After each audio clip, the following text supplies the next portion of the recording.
Мэдээлэл хэлбэр зочны цагаар үргэлжилж байна. Өнөөдөр манай студид Арьс орнуудын хамтын нийгэмлэгийн хурал төлөөлөгчөөр оролцож байгаа бүгд найрамдах Гүрж улсын гадаад иргэн дэд сайд Тамара Биржашвили хүрэлцэн ирсэн байна. Танд энэ өдрийн төргийд Арьс орнуудын хамтын нийгэмлэгийн хурал амжилттай зохион байгуулагдаж байна. Та манай улс оронд ирсэн анхны сэтгэлээс оолцохгүй юу? Юуны өмнө намайг урьсанд баярлалаа.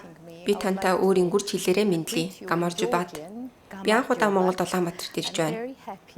Монголчуудын найрсаг дулаан хүлээж авч байгаад их баяртай байна.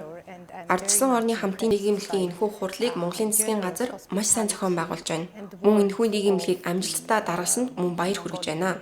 Энэ удаагийн хурлаар ардчлалыг цэцэглүүлж байгаа, мөн ардчлалыг олох гэж байгаа, мөн ардчлалыг хөгжүүлж байгаа гэд олон улс орны төлөөлөгчид цугларсан байна. Тэд мэдээлэл болон туршлагаа солилцож холбоо харилцаагаа сайжруулахын тулд ирсэн бөгөөд энэ өнөөдрийн энэхүү хурал нь бол маш сайн талбар нь олж өгч байна гэж бодож байна. Арьс орнууд нэгэн доор чуулж ололт амжилтаа хуваалцж байна, туршлагаа хуваалцж байна. Тэгэхээр энэ хурал хэр зэрэг үр дүнтэй болж байна гэж та бодож байна? Улаанбаатар тунхаглалыг бид гаргах гэж байгаа амжилттай батлагдана гэж найдаж байна. Ардчлал бол бүх улс орнуудын хүсдэг зүйл мөн мэдээж хэрэг бүх улс орнууд ардчлалыг илүү ил тод байдлаар хөгжүүлэхийг зорж байгаа. Үүнд дотор дүнж суралцж байгаа орнууд ч байна.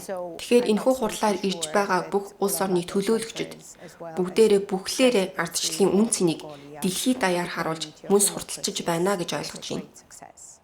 Тэгэхээр ерөнхийдөө манай хурал чуулганд оролцогчид бол Азад Монгол ардчлалын нэлээ үлгэр жишээ гэдэг зүйлийг бол ярьж байна. Та манай Монголын ардчлалд дүн тавьж байгаа ямар дүн тавих вэ? Би танай ерөнхий сайдын хурлын нээлтийн үгийг сонсоод маш их гайхсан. Тэрээр ололт амжилтаа ярихаас гадна иргэний нийгэмтэй хамтран ажиллахыг хичээж байгаагаа хэлсэн. Монголд ардчлалыг хөгжүүлэхэд энэ маш чухал юм. Тэрээр мөн тусгай форум байгуулж бараг өдөр бүр иргэний нийгэмтэй холбоотой байдаг. Мөн тэдний дуу хоолойг сонсож тэдэнтэй хамтран ажилладаг гэдгээ хэлж байсан юм а. Би Монгол улсын гадаад харилцааны яамны сайд Ноён Болттой хоёр талт хэлэлцээр болон олон талт хэлэлцээрийн талаар санал бодлоо солилцсон. Би мөн хурлын үеэр маш богино боловч оновчтой нэгэн үгийг олж сонссон нь юу вэ гэвэл Монгол бол ардчлалын төлөөлөл, ардчлал бол Монголын төлөөлөл юм а гэж хэлсэн. Тэгэхээр ардчлалыг бол хүмүүс олон янзаар томьёолж хэлдэг. Ер нь ихэнх хүмүүс ойлгохтой бол эрх чөлөө, үг хэлэх эрх чөлөө, одоо бид нэр хэвлэл нийтлэх эрх чөлөө гэдэг ч юм уу тэгж ярьдаг. Танийхаар бол энэ ардчлалын гол амин сүнс нь чухам юунд оршиж байна? Ардчлал бол сайн засаглалын хэлбэр юм. Бидэнд мөн янз бүрийн эрх чөлөөг олгодог. Үзэл бодлоо илэрхийлэх, хүний эрхийг дээдэлдэг хэлбэр нь ардчлал яхан аргагүй муу юм. Мөн ардчлалаас авилга, хэл хахуулаас ангид хуулийн тогтоол, бие даасан шүүхийн системийг харж болно. Мэдээж хэрэг чөлөөт, шудраг сонгуультай, мөн хүн нэг бүр чөлөөтэй дуу хоолойгоо санал бодлоо илэрхийлэх эрхтэйгээрээ онцлог юм а. Үүний зэрэгцээгээр ардчлал бол засгийн газрын том хариуцлага яахын аргагүй мөн. Засгийн газар нь ардчлалын үнэт зүйлийг тусгасан бодлогуудыг зохиох хэрэгтэй. Ардчлалд хамгийн их чөдөр тушаа болж байгаа, тээг болж байгаа зүйл авилга хүн суртал, хэл хахуул асуудал гэж ярьж байгаа. Өнөөдрийн Арьс орнуудын хамтын нийгмийн хурал дээр ч энэ асуудал төвтэй олон зүйлүүдийг ярьсан. Тэгэхээр танай улс чухам авилга, хэл хахуул хүн сурталтай хэрхэн яаж тэмцэж байна? Түүний дасгалж зогсох чиглэлээр ямар арга хэмжээ авч байгаа гэдэг туршлагаасаа бидэнд хуваалцаач. Тэгэхээр авилга хэл хахуулал яхаар аргагүй ардчилсан нийгмийн хорт хавдар болоод байна л да. Амжилттай авилга хэл хахуултаа тэмцэхийн тулд засгийн газар өөрөө хариуцлагатай байхаас гадна иргэний нийгмийн оролцоо хяналт маш чухал байна. Гүрж бол хамгийн амжилттай авилга хэл хахуултаа тэмцэж буй орнуудын жишээ яхан аргагүй мөн болоод байна. 2003 оны сарна хувьсгалын дараа бид авилгалын эсрэг маш чухал алхмуудыг хийж мөн олон улсын Transparency International-аас гаргасан дүгнэлтээр бид бол авилгалыг бууруулж чадсан. Нэг сайхан жишээг дуртахад л гүржийн хүчний байгууллага болох цагдаагийн газрыг нэрлэж болно. Өөрчлөлтийн дараа цагдаагийн газар бол авилга хэл хахуулгүй болж ажлын үр дүн нь сайжирсан. Иргэдийн одоогоор бол иргэдийн 85% нь цагдаагийн байгууллагад итгэл хүлээлгэж байна гэсэн судалгаа гарсан байгаа.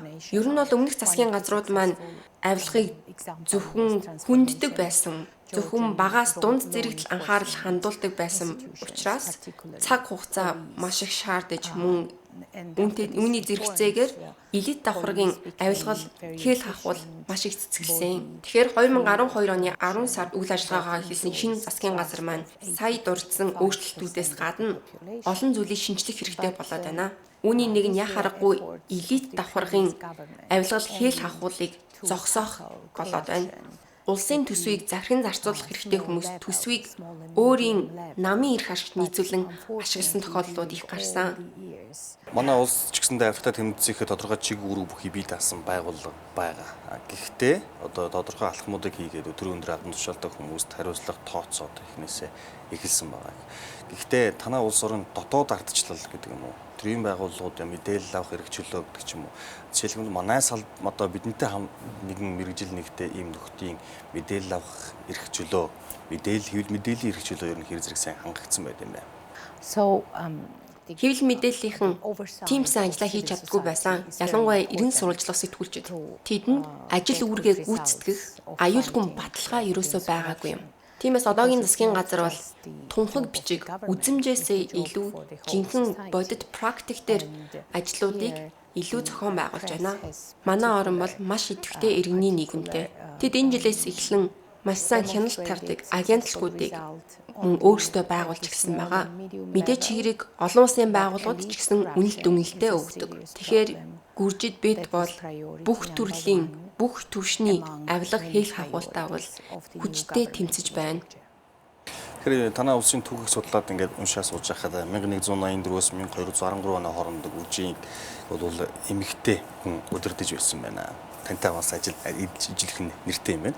Тэгэхээр одоо ч та түр өндөр албан тушаалыг хашиж явж байна. Өнөөдрийн энэхүү олон улсын чуулгууд дарагсан эмэгтэйчүүдийн оролцоо төр нийгмийн өндөр албан тушаалд төр засгийн төвчөнд эмэгтэйчүүдийн дуу хоолой гэдэг зүйлөө нэлээд ярьж байна. Тэгэхээр танай эмэгтэйчүүдийн энэ оролцоог хангасан хэр зэрэг сайн хангасан байдаг юм бэ? Тэгэхээр бид мэдээч хэрэг Тамар хаанаар бол маш их бахархдаг. Ганц гүржид ч биш. Тэр тухайн үеийн бүс нутагтаа бол маш амжилттай удирдагчдын нэг байсан юм аа. Тэр үеэс хойш одоо ч гэсэн Тамар гэдэг нэр бол маш их нэр хүндтэй. Гүржийн эмэгтэйчүүд уламжлал ёсоор нийгэмд өндрөөр үнэлэгдэж үнэлэгддэг. Статистикаас харахад зарим салбар тэд ирчүүдээс ч илүү боловсралтай харагддаг л та. Гэвч яг улс төрийн оролцооны тал дээр бид яг одоогоор оролцоог нь илүү нээлттэй болгох талаар анхаарч ажиллаж байна. Хэрвээ би буруу санаагүй бол гадаад хэргийн яамд одоогоор 5 кабинетийн дарга нь эмэгтэй хүмүүс байгаа л та. Мөн эмэгтэйчүүдийн улс төрийн оролцоог дэмжихийн тулд шинэ хууль батлагдсан байгаа. Жишээлбэл улс төрийн намууд үйл ажиллагаагаа явуулахын тулд тодорхой хувь нь заавалчгүй эмэгтэй хүмүүстэй байх хэрэгтэй гэсэн залтыг оруулж өгсөн байгаа.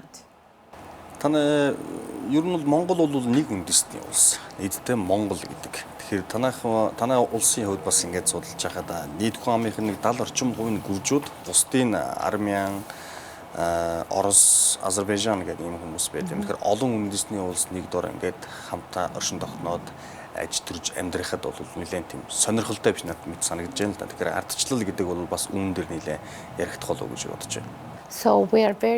Би жижиг улс боловч эртний түүхтэй, залуу ардчлалтай, олон үндэстэн, олон соёлтой гэдгээрээ маш их бахархдаг. Энэ бол гүржийн түүхэн онцлог юм л да.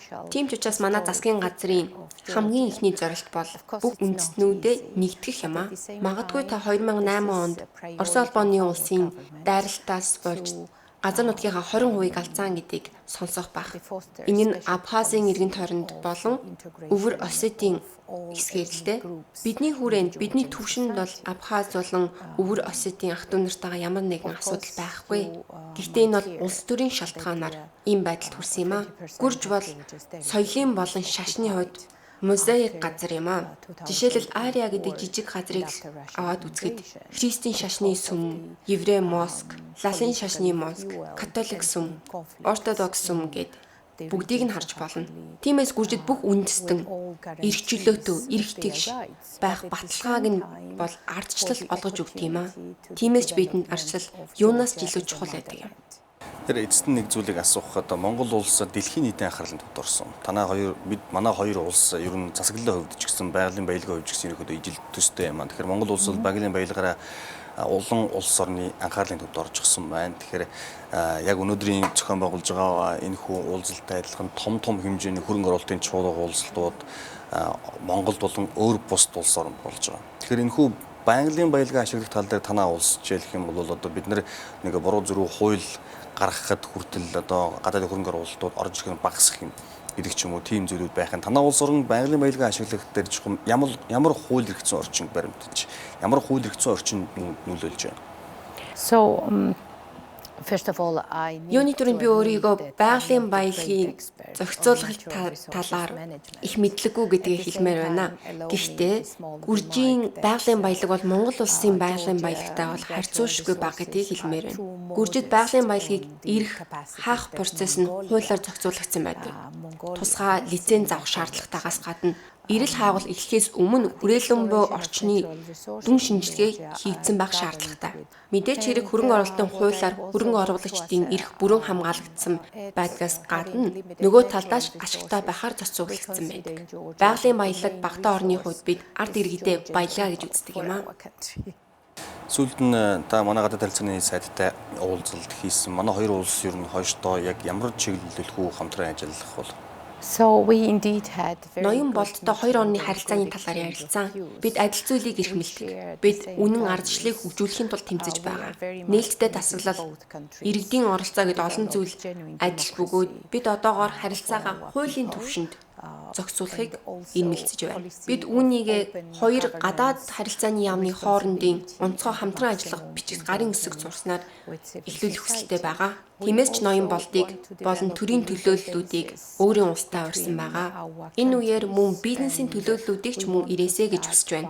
Хоёр талд хэлэлцээр нь цаашаа хөгжих өргөн боломж, бололцоо байна гэж харж байгаа. Монголчуудыг гүржийн цай, гүржийн вино брендийг мартаагүй байгаа гэдэгт итгэлтэй байна. Би ч гэсэн Монголоос бараа бүтээгдэхүүнийг авч солилцохыг маш их хүсэж байгаа. Бид энэ жилийн сүүлээр энэхүү хэлэлцээрийг батлахыг зорж байна. Ирээдүйд ч гэсэн олон хэлэлцээр хийж хамтран ажиллана гэдэгт итгэлтэй байна. Өнөөдөр намайг урьж мэдээллийн хөтөлбөртөө оруулсан чинь баярлалаа. Монголын ард түмэнд хандаж инх тайван хөгжил цэцэглэлт эрүүл энхийг хүсье. Жинхэнэ ардчлалыг цэцэглүүлэх ажилд нь амжилт хүсье. Үзэгчдээ өнөөдрийн манай мэдээллийн хөтөлбөрөөр бүгд найрамдах гүрж улсын гадаад иргэн дэд сайд хатагтай Тамара Бручаша Вилли оролцлоо. Ингээд таавах мэдээллийн хөтөлбөрөөр үргэлжлэн хүлээн авч үзнэ.